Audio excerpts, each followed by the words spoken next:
And I'm here now, Larry Sharpe at the governor's house. I'm Larry Sharpe, running for governor of New York in 2018. If you want to talk to me tonight, do me a favor. 877-480-4120. Ask me any question you like. I'm happy to answer. Or, of course, you can type your question here if you like. And my campaign manager will be watching and he will pick. And if your question isn't cool, he'll scold you. And if it is cool, he'll be nice and he'll let me know. I'm kidding, of course. He will try to get everyone he possibly can. Can you fix the light so I look more handsome? I don't look as handsome yet. I want to look as handsome as I can. All right, guys, I want to think about something here. There was a friend of mine years ago, and we were talking about raising children. And at this point, neither of us had children. And he said, you know what? I want to make sure my kids are on a straight and narrow. He said, what I'm going to do is I'm going to make sure they never cheat in school. They're going to get good grades. And we were both in the Marine Corps, and we both had high school diplomas. And he was like, my kids are going to have college degrees and do great. And I said, that's awesome. I love that. I said, how are you going to make that happen? He said, well, if they don't, I'm going to beat them. I'm not joking. That's what he said. If my kid doesn't do well, I'm going to beat his ass. That's what I'm going to do. I said, okay. Okay. I said, just, did it work for you? He goes, yeah, my father, he was strict, and that's what he did. And I said, okay. I said, did you do well? Did you go to college? He said, no. I said, did you do well in school? He said, well, I cheated a lot. I said to myself, wait a minute, this beating thing doesn't seem to be working very well. And he kept going, no, but, I'm just going to beat them. They'll be different. I'm just going to beat them. And I thought, you know what? Even back then, this is probably 20 years, 30 years ago, maybe even, we were talking about this. I didn't have kids. I wasn't married. And talking about this, I was thinking to myself, you know what? Beating someone over the head is not going to work. Why do I bring that up? I bring that up because recently there was a conviction here in New York State. One of the gentlemen, how do you pronounce his name again? Percoco. He was convicted. Percoco was convicted. He's a buddy of King Andrew, one of his henchmen, and he was convicted, and so now he's a bad guy. And the sad part is twofold. You have two types of New Yorkers in general who think about this. The first one who doesn't care at all. Whatever, doesn't matter. And the sad part is there's so much corruption in our state that people just don't care anymore. It's whatever, next, who cares? That's the first part that's sad. But the second part that's sad is how we trumpet this as a great thing, right? We trumpet this as a great thing. We've put someone in jail and now we're all safe. No, there are so many people being arrested and convicted and indicted in New York and states across the union, but heavily in New York and Jersey and California and Illinois. Anyway, but heavily in New York, and they're all being indicted and they're all being arrested. It means the system is broken. And that's what I want to make sure we understand. The system is broken. And here's what's most important. I remember people ask me, Larry, don't you care about this guy being convicted? And actually, I don't either. And here's the reason why. If this guy is convicted, awesome. He goes to jail for 10 years or wherever he goes. Does anybody have a better job now? No. Is anyone's kids better educated? No. Is there better, now all of a sudden better opportunity because he's in jail? No. Is someone's student debt paid off because he's in jail? No. Is someone's marriage better because he's in jail? No. Nothing gets better because he's in jail. That isn't the point. The point is, can we make a better New York? Can we make a better system to where corruption isn't the norm? We should have a system to where when someone is accused of a corruption, we should be shocked. We should be like, oh my God, why would someone be corrupt in our state? That's what it should be.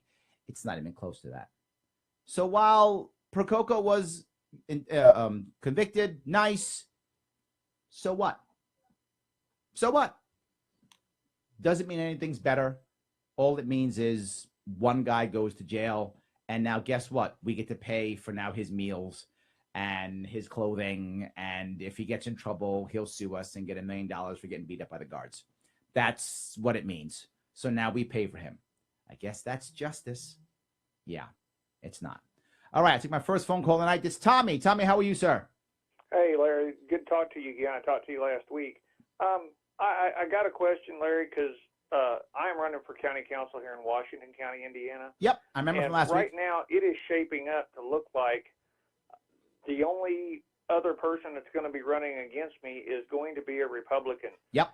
The Democrats in this county have not fielded a candidate for my race. Yep. I would like to ask you, what is your advice as far as gaining that all-important Democrat vote in a heavily Democratic controlled county? Well, what I would say is, do you happen to know the percentage of people who vote in your county? Is it a high turnout or low turnout? Do you know? Normally, we run anywhere between 56 and about 73%. Wow, that is an amazing turnout. I'm so jealous. Okay, I get 30 to 40% if I'm lucky. All right, well done. Okay, I'm jealous because sometimes the answer is go ahead and look for the people who aren't voting. You still want to do that. You still want to be able to provide hope for people who've given up. You do still want to do that. But in your case, let me ask you, you said the Democrats are not fielding an opponent? So far, they have not fielded anybody for the primary. As a general rule in your county, are people pretty satisfied or not? I've heard a lot of discontent here within the last, since I launched my campaign, there has been a lot come out. They are not happy. Okay, so here is your answer if the people are unhappy, and that is you are to be the other option. You are to be the person who will give the change. You are the change. You are the other option. I don't want you to focus necessarily on, hi, I'm a cool guy. That's awesome, Tommy. I'm sure you are a cool guy.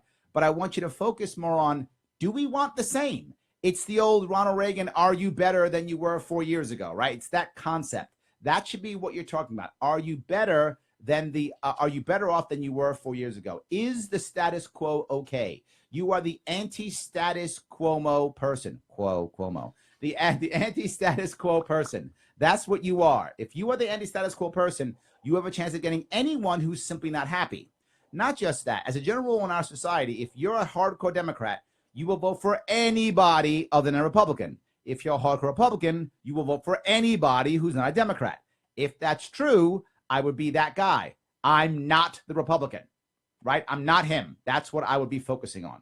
You are the anti-status quo person, and you are not the Republican. You don't want to be a Democrat because you're not a Democrat, right? If you're a Democrat, run as a Democrat. I'm okay with that if that's who you are. But you're not. Otherwise, you'd be running as one. So don't try to become a Democrat. Be Libertarian. Focus on both sides of our issues that are both left and right. Focus on both of those two. But be the anti-status quo person and be the person who the people who have no hope will want to come to. Was that helpful?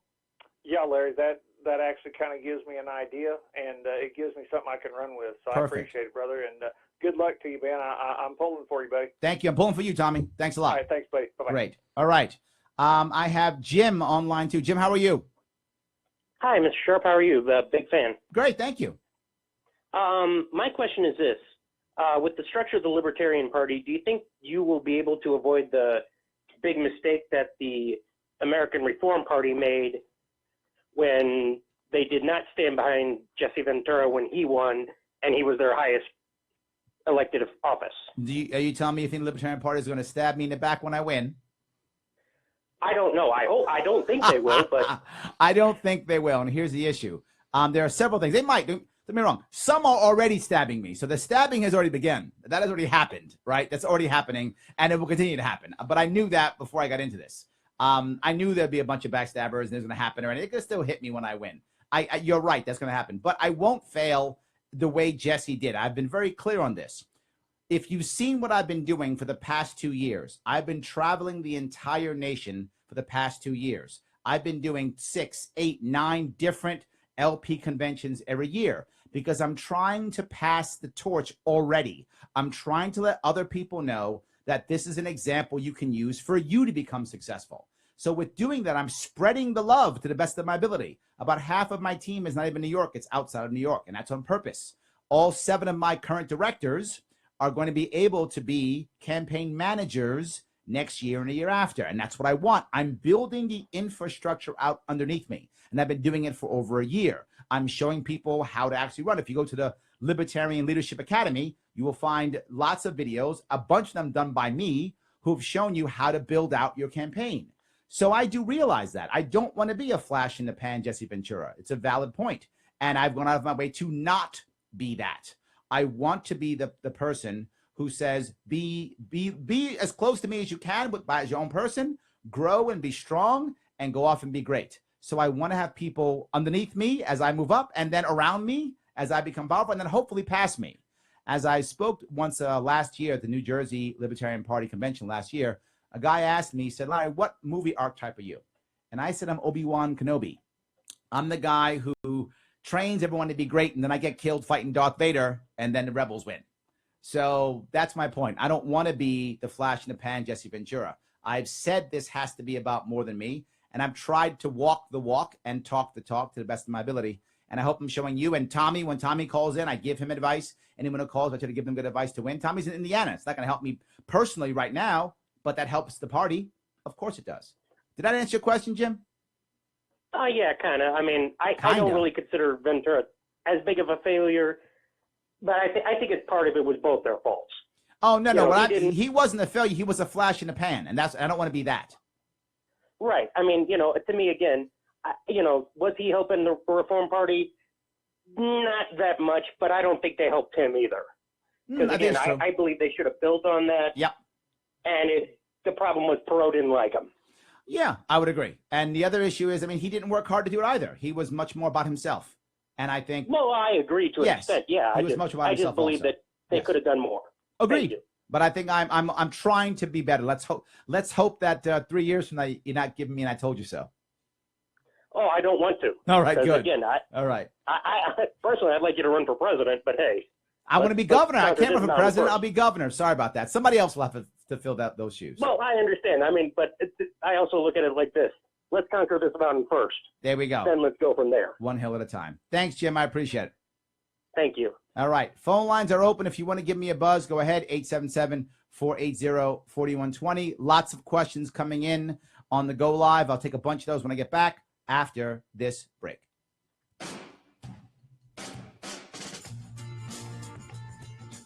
You're listening to the Talking Alternative Network.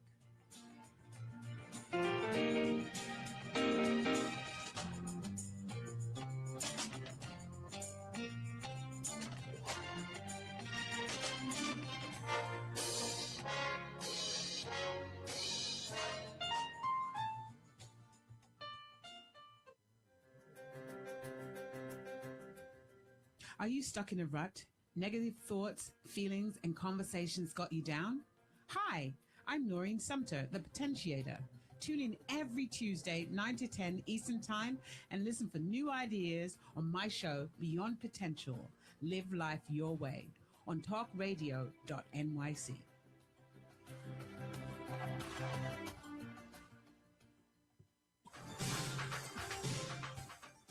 Do you want to connect with? Are you an entrepreneur or intrapreneur looking to build your following? Welcome to our show. Follow Me Friday with Joan and Priya. Tune in every Friday at noon Eastern on talkradio.nyc. We're your digital connectors. Woo woo!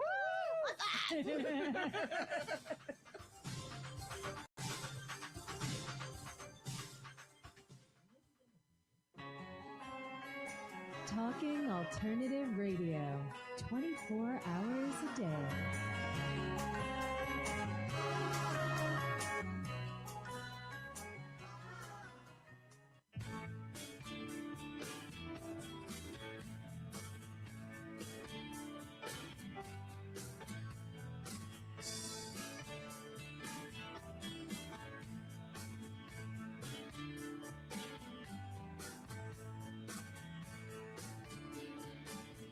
It's Larry Sharpe at the governor's house. Want to talk to me? 877-480-4120. If you like the idea of being able to talk to your elected official and those running for office weekly like this, then support me. This is an idea that I took from the New York City mayor.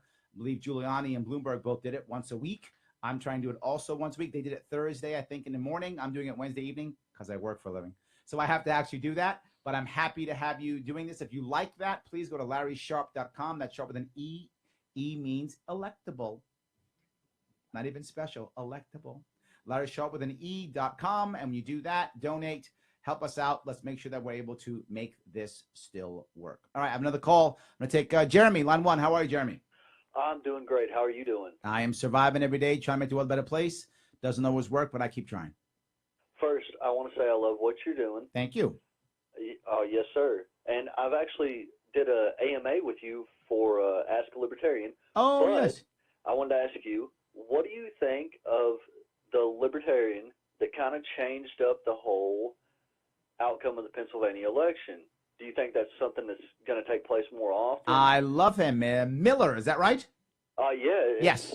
Miller, like he did the whole Absolutely. Miller Time post all the time on absolutely Facebook, was a spoiler, and I'm happy he was. And the reason why I'm happy he was is he gave the party more legitimacy. He gave the party more attention. He gave the party more visibility. It was good, good, and good. I'm very happy he did what he did. And to be forward, does it really matter if a Democrat or Republican won that district? To be forward to you? No, it doesn't.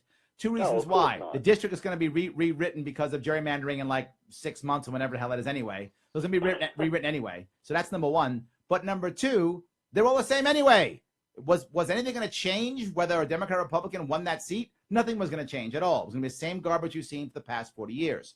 But now what Miller's done is he's shown people that we're real, that we can affect elections, that we matter, that we are the guys and the gals who can be that middle ground which can shift left and right. We can be a real voting bloc, and we can make real change. I think Miller was awesome. I'm happy. I posted on his page. I was very happy that what he did. I'm thankful what he did, and he put up. I wish more people would do that kind of thing. So my opinion is, well done, Miller. Good job. Well, I thank you for your time. Thank you, sir. I'm glad I called in. All righty. Have a good one. Yeah, you as well. All right. We'll take a couple of written questions. Go ahead. All right. We're going to do one you've never tackled before. Austin asks, your stance on Second Amendment. I've never done that before. Second Amendment.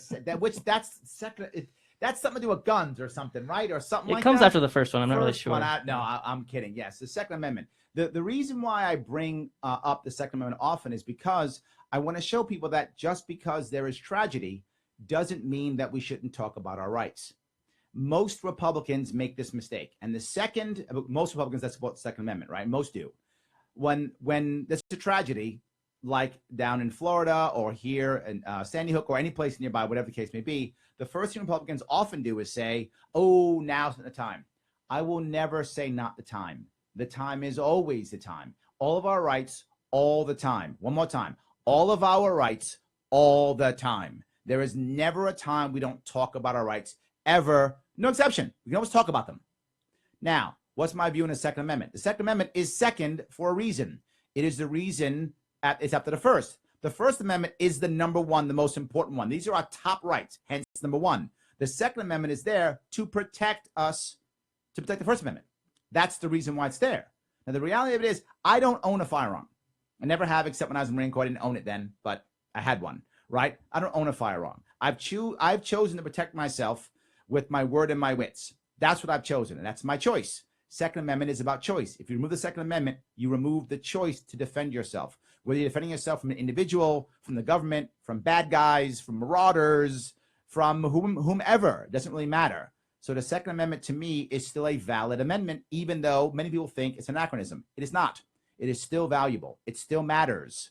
So yes, I support it. Of course I do. Does that mean that can be no law at all about firearms? There can be, depending, as long as it isn't about restricting ownership for law-abiding citizens. You know, if you're going to say you can't have a gun while you're in jail, fine, I'll go with that one. No worries. Okay, well, good. So I'm not a purist in that regard, but I absolutely believe the Second Amendment is valuable, important, and for you in New York, the SAFE Act is a horrible idea and should be repealed immediately. Hope that answers that question. Go ahead. Mitchell asks, how would you boost small business growth? Yeah, there's a couple things. I talk often about the Office of the Repeal. And the Office of the Repeal is an office I'm going to build out when I'm the governor. And one thing that's going to do is going to focus on small business regulations, focusing on small business regulation and licensing.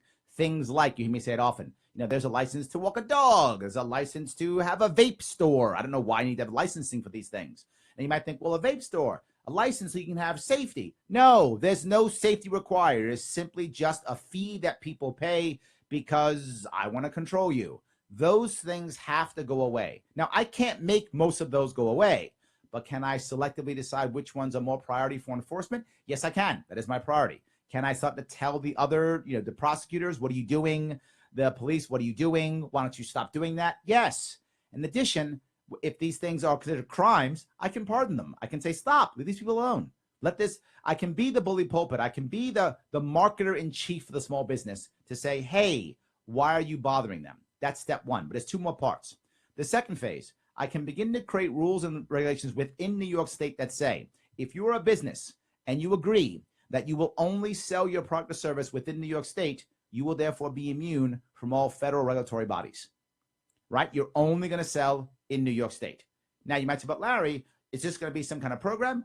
No, I'm not about bureaucracy. Sign a sheet of paper and put it in your local community. Done. You're in. You're immune. I don't want to hear it. I'll keep you online somewhere. We'll know who you are. You're fine. Just don't sell outside of New York State. And there's no reason for the federal government to be involved by what you're doing. You're fine. That will help. Now, big businesses can't do that. They always sell cross borders. They always sell across everything. This will be an advantage for small business. If you're going to be just in New York State, you don't have to worry about federal regulatory bodies. That will help. It's a third thing, though, and that is, actually, it's two parts. They're both based upon taxes. The first one is trying to give all businesses an advantage for hiring felons. If you hire felons, no state payroll tax. State payroll tax, depending upon where you are, is about 4%. It's 4% payroll tax gone off the bat. Add on top of that, within the first 3 years, repealing the state income tax. All of a sudden now that goes away. And that means all small business owners have by default just given all of their employees a raise. So these are three pieces that I can jump right in and try to get small business to have more opportunity to grow, to be strong in our state. I hope that answers your question. Go ahead. Michael asks my favorite question of the night. What can I do outside of New York other than giving you money that can help? Oh, yes, many things. The first thing, of course, is give me more money. That's number one. More money is good. So giving me money is awesome. More money is better. But there are other things you can do. And one of them is very simple. Talk about the campaign. I know it sounds crazy, but it's really important. Just talk about it. Tell people that I'm running. Most people still don't know I'm running. Most people don't know who I am. They're not going to vote for me because you say some guy named Larry Sharpe is running. They're not going to vote for me because of that. However, if you say it, then someone else says it, then they do their own homework, then they see me on TV or they see me in the local news, then they go, wait a minute, that's the guy I could vote for. So anyone who you know who might be a libertarian, who might care outside of New York State, let them know. Anyone in New York State, please let them know. Talk about it, talk about it, talk about it. Share online. Share, share, share. Talk, talk, talk. It's really important. If you can do that, please do that. It's very helpful. But last piece, you can volunteer. We need volunteers for all types of things. Making phone calls, organizing things, doing stuff online, creating memes. Yes, the meme wars are here. All of those things. So go to LarrySharpe.com and sign up to volunteer, and you can help out. Great. I hope that was good. All right. I have Benjamin on line one. Benjamin, how are you? Pretty good. I'm sorry. Can you speak up? You're really low. Okay. Can you hear me now? I can. Good. Okay. Go ahead. Yeah. So, I actually have a few questions, but I'm going to mention just the one that's kind of close to me in my heart. Okay. New York State, it has a lot of poverty, and there's a lot of homeless people, and I feel that a large portion of the homeless people are actually males, and there's more homeless shelters that cater more towards women with children and stuff like that. What are we going to do about the poverty, and how are we going to turn their lives around? No, I get it. It's a great question. A couple things to remember. There are several things to remember on this, and this is not an easy thing to solve. The first thing is, once someone is on the streets, and I think it's between 1 and 3 years, I'm not sure the exact time period, but it's somewhere between 1 and 3 years, they've lived on the streets for 1 to 3 years, most of them don't want to get off the streets. And it may sound crazy, but it's true. A lot of them come to a point where this becomes their lifestyle. This becomes who they are. In fact, they've lost all connections with people who were in their previous life. And they don't even want to come back to that life because of either embarrassment or fear or all types of issues. And their friendships wind up becoming those people on the streets with them. And their lifestyle becomes that. So you have a secondary piece, not just how can you help them, but how can you get them after a certain period of time to even want the help, to want to step up and to make things happen. That's the first piece that we have to worry about. But the second piece is, to your point, how have homeless shelters worked? They haven't. When the government bureaucrat says there are X million homeless people, let's use taxpayer money and build X-payer homes, that doesn't work. I'm sorry. That does for short term, as in most government programs. You get a short-term boost. Yeah, but I mean, you act like it's good, and it doesn't work. Programs for privatized homeless shelters where they're not directly funded by the government, but the government would, like New York could like give them tax credits or give them some incentives to, have private people, organizations who want to help. I would think. I mean, no, hold on. Let me try to answer your question if I could. That was step one, and then step two, right? Now, there's another piece of this too. I'm not finished with it. I just want to let you know I have to say multiple things because this is not an easy thing to fix at all. This is very hard. The next piece is actually getting people who have problems like this, whatever those problems are, right? A bunch of those people have mental problems, right? A bunch of them have mental problems that they haven't been dealt with, whether they're things as like depression or where there's actual mental issues where a person has schizophrenia. These things are very common compared to the average population in the homeless population. So not only do we have to get people to want help, we have to have people who actually can help them on top of it. So you have to be skilled enough to actually help the people, assuming they even want help. So that's the second, there's another piece to it. And the final piece is, I don't want to have the government control anything here. What I actually want to do is when we see one of these actually working, when we see this actually having success, we then say their success. Let's try our best to multiply it. How do I help multiplying that success? But here's what I don't want to do. I don't want to pick winners and losers.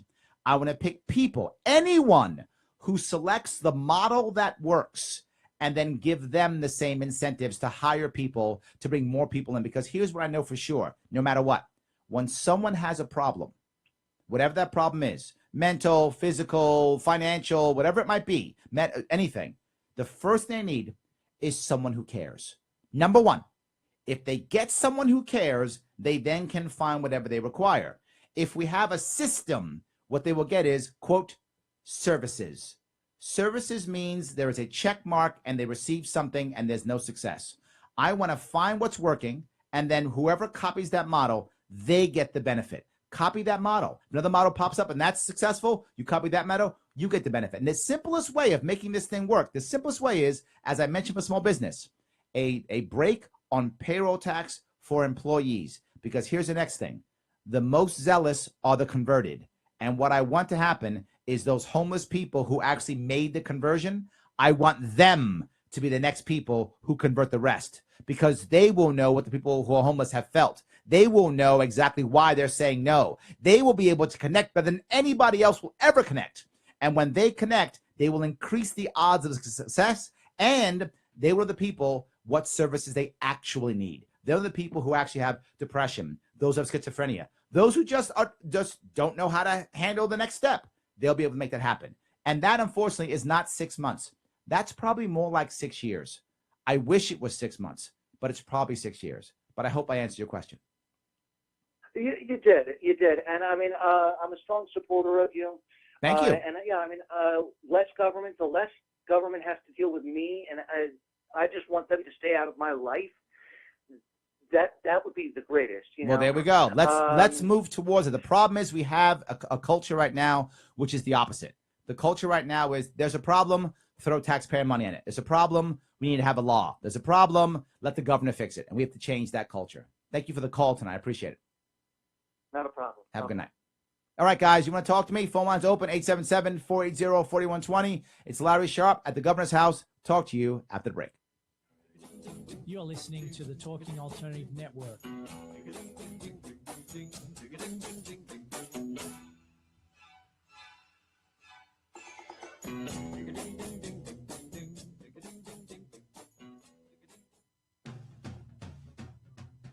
Are you into comics, movies, and pop culture at large? What about music and TV? Then you're in for a treat. This is Michael Dolce, your host on TalkingAlternative.com. I've been professionally writing comic books, screenplays, and music articles for almost 15 years. Catch my show, Secrets of the Sire, at its new primetime slot, Wednesdays, 8 p.m. Eastern Time, and get the inside scoop on the pop culture universe you love to talk about. For more info, go to secretsofthesire.com.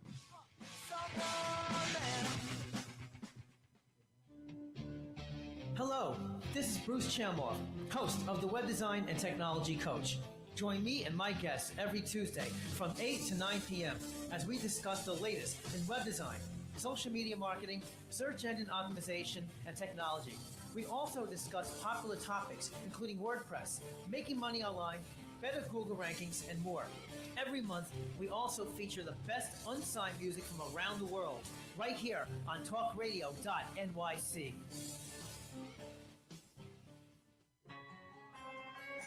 Talking Alternative Radio, 24 hours a day.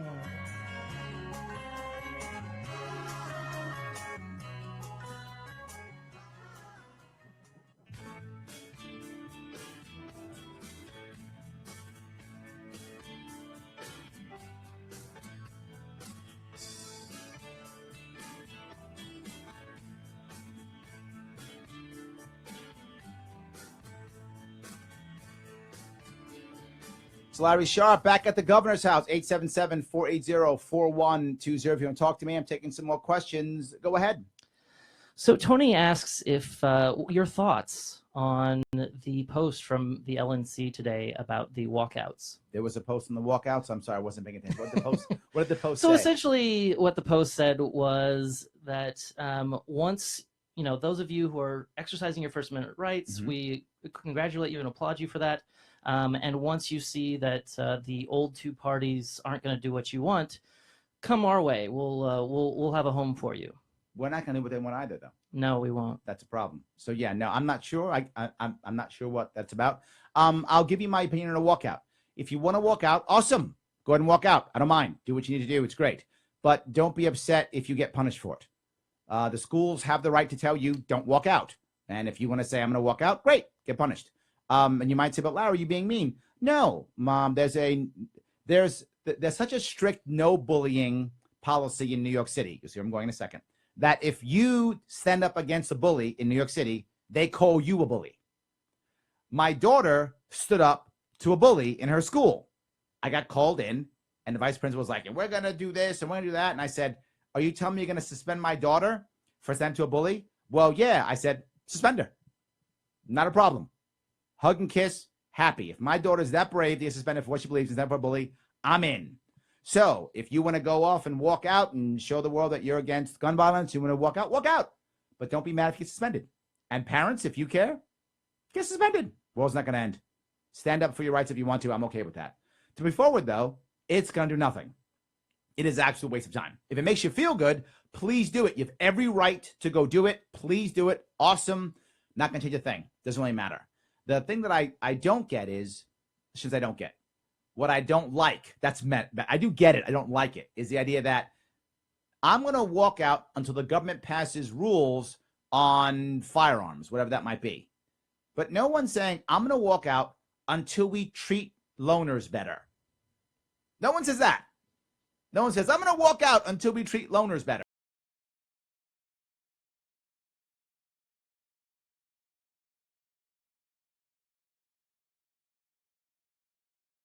We paying attention to those loners, and that's what I want. That is my issue. I want us to do that.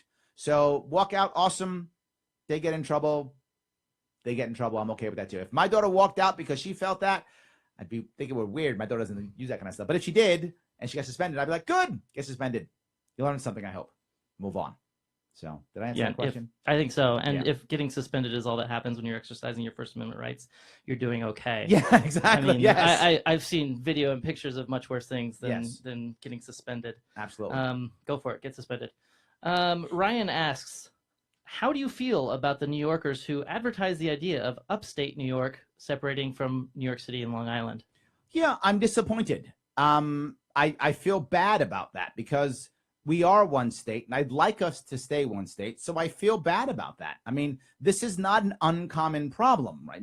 Illinois has the same problem. Chicago versus Southern Illinois, similar issue, right? Eastern Massachusetts versus Western Massachusetts.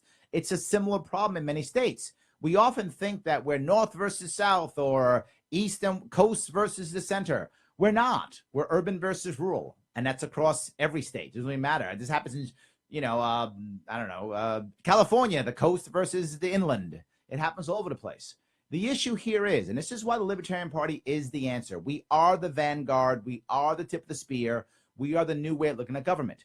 I don't want to pass laws from Albany that decide what every individual does. The goal of the Albany government should be the same as the federal government, which is to protect the rights of the individual. That's what we want to do. We want the government, in the best case scenario, to be able to ensure that the tyranny of the majority don't crush innovation. The tyranny of the majority don't crush an individual's right to practice their religion. The tyranny of the majority doesn't crush someone's right to find freedom and happiness in the best way that they want to find it. Which means if you are on a farm in Western New York versus you live in one of the boroughs in New York City, my job as governor is to make sure you find happiness to the best of your ability. And the odds are, if you live on a farm, you probably like farming, and that's your thing, and you probably want to go off and have a fox be in your backyard. And I say that because I was in Rochester last week. I remember I was speaking to a woman at a restaurant, and she said, Larry, I like Rochester because I like to come in and work, and she works in Rochester. But she said she lived about 45 minutes outside the city, and she would drive in and drive out. And she goes, but I like living outside because, you know, I can see a fox in my backyard, and I like that. Now, if you live in Queens like I do, you're not going to see a fox in your backyard. That's not going to happen. And I live in Queens. I'm okay with that. But she probably shouldn't live in Queens because she wants to see a fox in her backyard.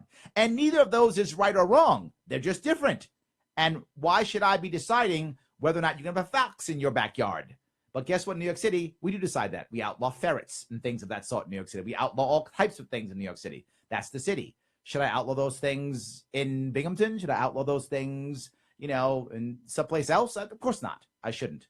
So it's a great question. I hate when I hear it, but sadly, I hear it a lot. And I hear it a lot because we are trying to make us one state through rule, not one state through ideas and principles. Seth asks, could you, it doesn't go within a box after that. I was a little disappointed. Deregulate cryptocurrency exchanges. Well, I'd first have to let them exist in the state first. I would love to deregulate, but they have to exist first. For sure, I would absolutely get rid of the bit license. I mean, this is a disaster. I can't believe, and I say this all the time, New York has already lost marijuana. We lost it to the West already. Maybe we can get hemp back. Maybe, if, I don't know, but that might be the end of it. I hope we can actually get it back. But we lost it for no reason. All that revenue, all that taxes, all that end of people in prison, right? All that gone to the West. And then now we've lost cryptocurrency. That's going away out of New York State. Why? It is our desire to control. New York is full of old money, and they want old money to stay and new money to not join. I will break that. So yes, but before I deregulate, I've got to just let it exist in the first place. Bit licensing has to go away. Look, I'm a fan of cryptocurrency for one important reason. You should be able to trade in whatever you find valuable. Period. Trade in baseball cards if you want. I don't mind. That's your thing. If you find it valuable, trade in it. No worries. As long as all these currencies are transparent. Those that are not or are fraudulent, they should be punished like any other company that actually creates fraud. Any company that actually has fraud in its purpose or actually commits fraud should be punished. Period. Cryptocurrency or not. But as long as you are transparent, I am okay with that. Christopher asks, would you be for giving tax breaks to companies for paying higher wages to decrease the amount of people on welfare, i.e. single parents and minimum wage workers? Yeah, no, I would not. I don't want to pick winners and losers like that. What I want to do is I want to make all of the companies, all of them, give everyone across the board a tax break by reducing or eliminating the state income tax. Right? That's what I want. And of course, if you are a felon, I want to reduce the payroll tax. And the reason for that is you are actually training felons. You are helping to stop the recidivism rate in the state. So the state, in a way, is paying you to train felons. So I'm okay with that. But no, because someone happens to be a single mom, why would I be doing that? I'd rather just give small businesses an advantage, period, so that they can pay people like that more. Hopefully what will happen is if smaller companies can pay higher wages, because they're more competitive, then people who have those issues will be more happy to go work for those people, and they should naturally connect on their own. So otherwise I have to start saying, well, if you're elderly, you get extra money. And if you happen to have 9 fingers, you get extra money. And if your name is Jane, you get more money. And I don't want to be that person. I mean, I like Jane, but I don't want to be that person. So, all right, let me get a quick phone call. This is Dan, line 1. How are you? I'm doing great. How are you? I'm doing great. What's going on? So I'm a plumber. So Okay. I drive around all the time, and you get hit up for a cell phone, and okay, fine, that's against the law, great, all right. But if you get to a certain amount of points, they give you a driver's license assessment fee, where for no reason you have to pay $300 a year in order to keep your license, and it's just robbery. Yes. And I was just wondering how you felt about that. Yeah, we have to break law enforcement as a profit center. That's an important thing, right? And the concept here has to be, to be forward with you, I don't want to stop fines. There are some times when you should be fined, and I'm okay with that conceptually. What I'm not okay with is people funding their police force with it, people funding their counties with it, people funding school playgrounds with it. That I'm not okay with, and that kind of thing is happening in many counties. I mean, law enforcement is an actual profit center. That's the wrong answer. So there are a couple of things. The guy, Steve Krabel, he's out in the West. I think he's in Colorado, if I'm not mistaken. He's talking about the idea of every time you're fined, that money has to go to a charity. Now, I'm not sure I want to go there, but I get the concept. The concept is he calls it stop the shakedown, right? The concept is make it so that whether there are official or unofficial, either way, no official or unofficial quotas. Because if we can't raise the money, then you can't get X, you can't get Y. No, law enforcement should not be a profit center, meaning that, as an example, only X% of your budget may come from fines and fees, or only a flat amount of money may come from fines and fees, and that's it.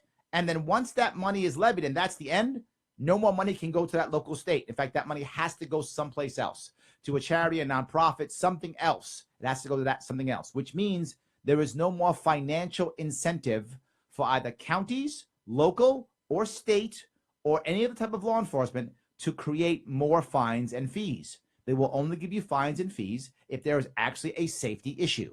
So this kind of thing, give me $300 because you don't have a choice in extortion, that will go away because there'll be no financial incentive. Does that make sense? Yes, I do have another question while I have you.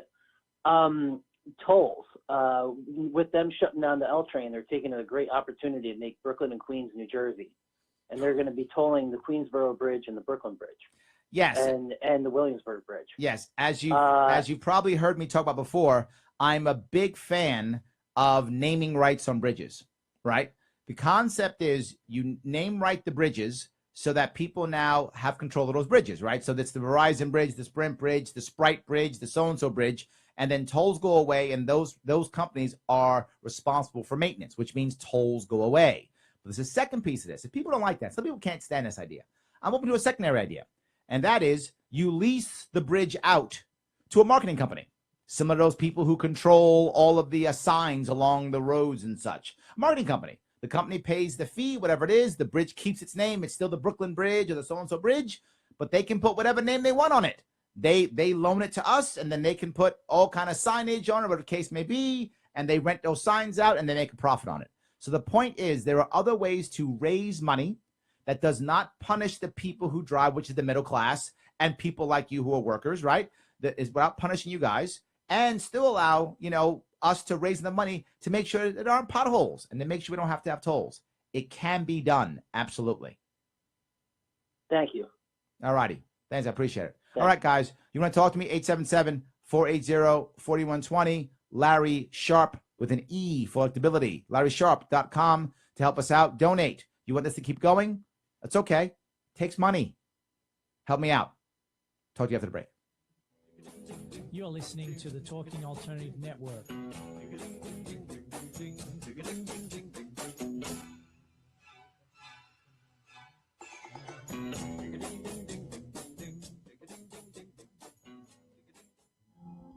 Are you a conscious co-creator?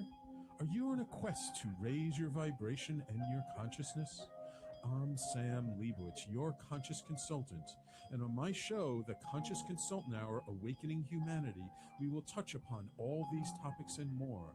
Listen live at our new time on Thursdays at 12 noon Eastern Time. That's The Conscious Consultant Hour, Awakening Humanity, Thursdays, 12 noon on talkradio.nyc.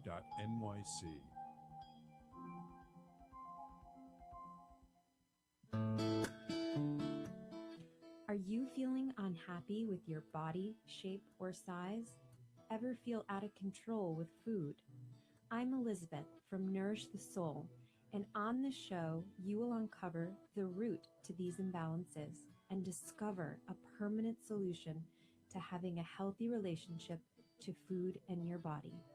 Join us every Thursday morning at 11 a.m. Eastern Time on talkradio.nyc.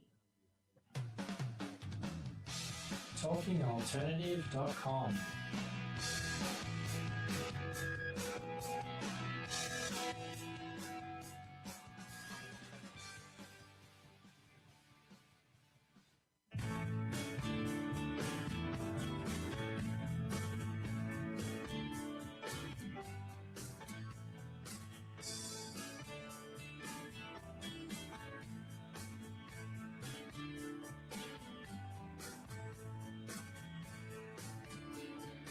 It's Larry Sharpe back at the governor's house. You want to talk to me? 877-480-4120. I'm take a couple more questions. Go ahead. Nathan asks, what are your thoughts on North Korea? Wow, North Korea. Well, I'm running for governor. It doesn't really affect me that much, but I'm happy to answer your question. The idea of trying to keep North Korea in is silly. It's never going to work, never going to happen. We have trained all of the people who are bad guys, in quotes, that if they get nuclear weapons, we will not invade them.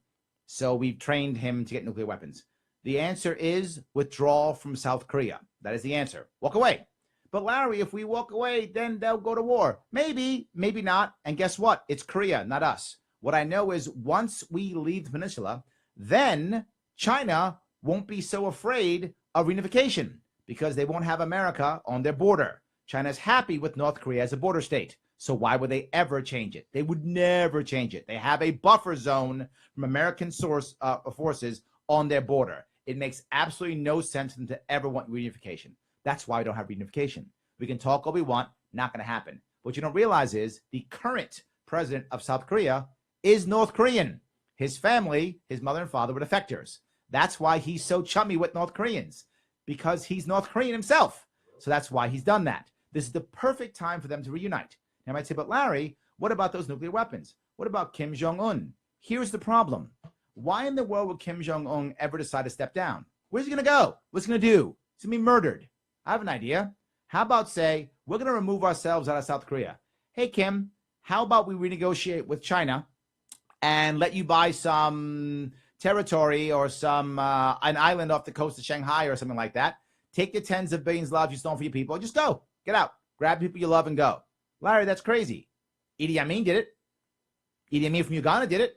He packed up and died in France. Happens all the time. People do it. They leave. Give them an option to go. He packs up and leaves. The second that Kim Jong-un leaves, guess what happens? North Korea is rudderless. South Korea and North Korea to reunite.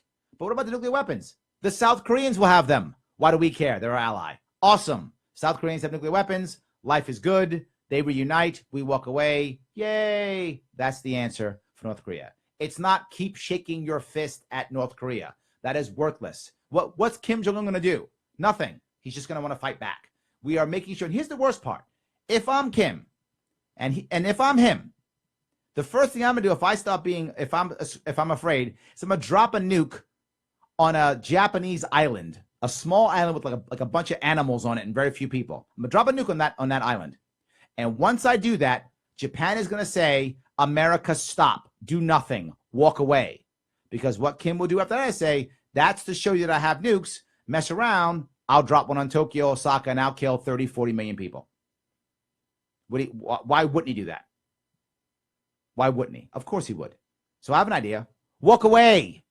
It's like trying to get a teenager to not grow up. They grow up no matter what you do. And in fact, if you're going to stop them from growing up, they hate you. I don't want people to hate us. You know what I'm going to do? I want to normalize all North Korean diplomacy right away. Right away. Because here's what I know. People say, and I'm going to give Trump credit for this. Trump might go over there. I doubt it, but he might. And if he goes over there and pulls this off, awesome. I hope he does. I have a feeling he's not even going to go. But if he does, be great. I will go over there. I would absolutely meet with him. And they would say, well, Larry, he might use it as a way to be this or be that. I don't care. If I go over there and he uses it as a reason to be legitimate, does that make you get a better job? Does it educate your kids? Does it give you opportunity? Does anything change in your life whether Kim Jong-un is legitimate or not? Nothing changes in your life at all, regardless of whether Kim Jong-un is legitimate or not. It doesn't matter to you at all. It's irrelevant. So I don't care. Go over there. Let him believe I actually care about the guy and his people. Awesome. Nice. And how about opening up your markets? I bet you guys want food and stuff like that, right? I think Lucky Charms is not a bad food to have in North Korea. Let's sell some General Mills food over North Korea. I'm good with that. They can eat Lucky Charms over there. I don't care. My point is, you know what? I bet the people want guns. Remington's still in New York, right? Send it over there. I'm fine. So I kind of went off the rails on that, but my point is I get so upset about this idea of diplomacy being about who is the tougher, stronger guy. It's silly. I want diplomacy to be about how can I make lives for American people better?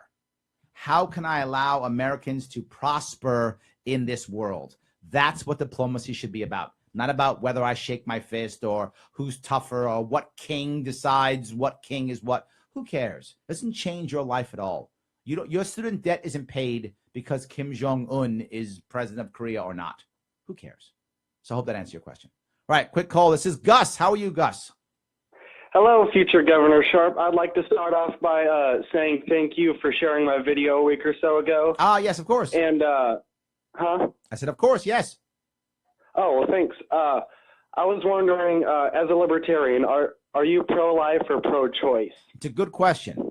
I am the only libertarian, I'm the only gubernatorial candidate who actually will do things to make less abortions in New York.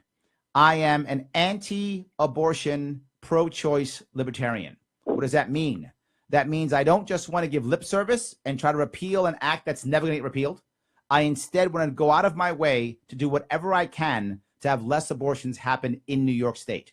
What does that mean? That means things like, as an example, easier adoption. Number one, things like that.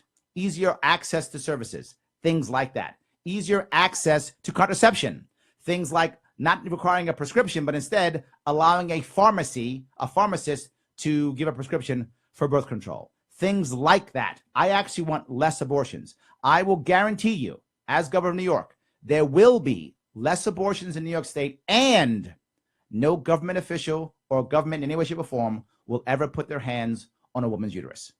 I will do both. Did I answer your question? Yes, thank you, Sharpe. I actually really like that question. It's really interesting, or the answer, I mean. Okay. I'm glad. So, thanks. All righty. Next. So Ben is asking me really about posters. We're working on it. Reach out to me, Ben. Brian Waddell. Brian William Waddell is my Facebook name. You can get me through the Larry Sharpe Free New York. There we go. Page also. So reach out to me. We'll make sure that those get to you too. As soon as we have them ready. Perfect. Anything else? Jason says, "Hey Larry."